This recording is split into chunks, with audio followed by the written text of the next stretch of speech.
Well, just saved a little dicky bird.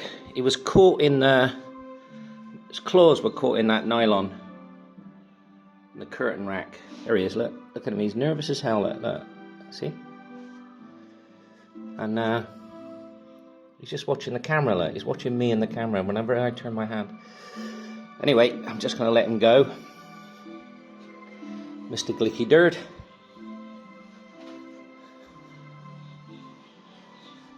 He sat there all peaceful. And warm. There we go. Come on Ed, sit there. There he goes. Gone.